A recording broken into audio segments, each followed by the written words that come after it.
ஹரே ராம ராம ராம ஹரே ஹரே, ஹரே கிருஷ்ண கிருஷ்ண கிருஷ்ண ஹரே ஹரே.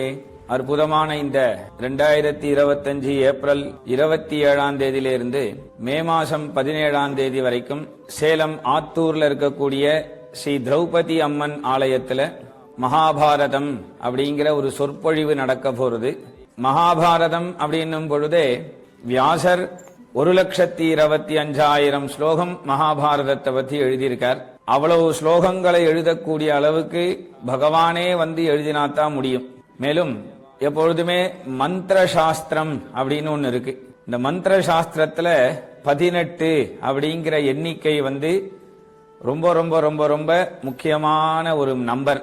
18க்கு என்ன மகிமை அப்படின்னு கேட்டா, வியாசர் இயற்றி இருக்கக்கூடிய புராணங்கள்ல வந்து 18 புராணம், அவர் இயற்றி இருக்கக்கூடியது 18 புராணம்.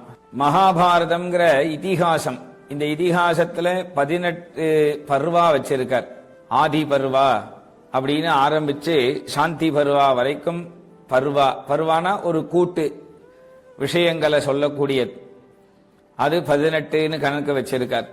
மகாபாரதத்துல பஞ்சபாண்டவர்களுக்கும் கௌரவர்களுக்கும் யுத்தம் நடந்தது, போர். அந்த போரும் 18 நாட்கள் நடந்தது. அதே போல மகாபாரதத்துல கிருஷ்ணன் பகவத்கீதையை உபதேசம் பண்ணினார் அர்ஜுனனுக்கு. அந்த பகவத்கீதையும் 18 அத்தியாயம்.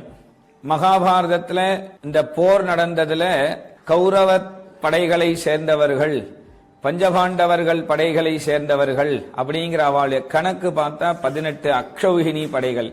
அதுல யானைப்படை, குதிரைப்படை, தேர்ப்படை, காலாட்படைங்கிற சதுரங்க சைன்யம் உண்டு. அதனுடைய கணக்கு எல்லாம் பார்த்தோம்னு சொன்னா 18ன்னு வந்து முடியும். இப்படி 18 18 18ங்கிறது ரொம்ப ராசியான ஒரு எண்ணிக்கை. அதனாலதான் நம்ம ஊர்ல கிராமத்துல பார்த்தா சுத்து வட்டாரத்துல 18 அக்ரஹாரம், 18 கிராமம் அப்படின்லாம் நாம வச்சிருக்கோம். இன்னைக்கு ஒரு மனுஷன் ஓட்டு போடணும் அப்படின்னு சொன்னாலும் அவனுக்கும் 18 வயசாயிருக்கணும் அப்படிங்கறதும் அதனாலதான் கொண்டு வந்திருக்கா. இந்த 18 ஏன் அப்படின்னு சொன்னா, இந்த மகாபாரதத்துக்கு ஒரு இன்னொரு பேர் உண்டு, ஜெய இதிகாசம் அப்படின்னு.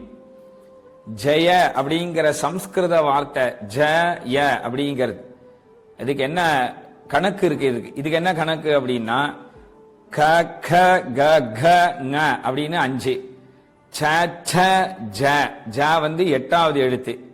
அதே போல ய ர ல வ ஷ ஷ சஹன்னு சம்ஸ்கிருதத்துல எழுத்து இருக்கு. எப்படி தமிழ்ல இருக்கோ ஆனா ஆவண்ணான்னு எழுத்து இருக்கு இல்லையா, அது மாதிரி சம்ஸ்கிருதத்திலையும் எழுத்து உண்டு. அதுல யாங்கிறது முதல் எழுத்து, இந்த ஜாங்கிறது 8வது எழுத்து, யா முதல் எழுத்து.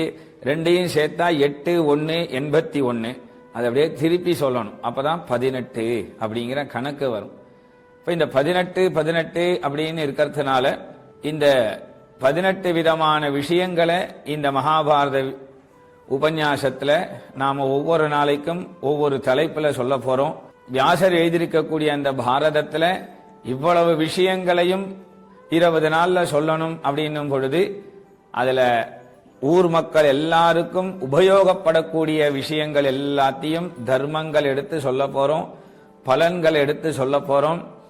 அதுல இந்த உற்சவத்துல யாரெல்லாம் கலந்துக்கிறார்களோ, யாரெல்லாம் உதவி செய்கிறார்களோ, யார் இதை ஏற்பாடு செய்கிறார்களோ எல்லாருக்கும் சாட்சாத் அந்த திரௌபதி அம்மன் கூடவே துணையாயிருந்து அவா குடும்பங்களுக்கு எல்லா விதமான நல்ல சௌக்கியங்களையும் நல்ல வளங்களையும் மேலும் மேலும் எல்லாம் அபிவிருத்தி ஆகும் என்று சொல்லி, அவர்கள் அந்த அம்மனுடைய ஒரு அனுகிரகம் இருந்தால்தான் நமக்கு அதெல்லாம் கிடைக்கும். அப்படிங்கிறதுனால இப்பேற்பட்ட இந்த 20 நாள் உபன்யாசத்துல ஊர் மக்களுக்கு வேண்டிய நல்ல விஷயங்களையும் தர்மத்தையும் எல்லா விதமான வளங்களையும் தரக்கூடிய விஷயங்கள் எல்லாம் சாட்சாத் இந்த திரௌபதி அம்மன் நமக்கு கூட இருந்து அனுகிரகம் பண்ணுவா.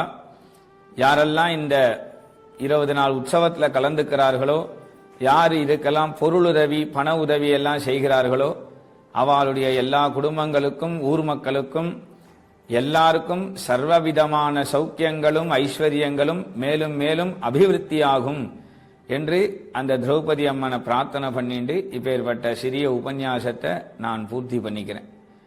கோபிகா ஜீவனஸ்மரணம் கோவிந்தா கோவிந்தா.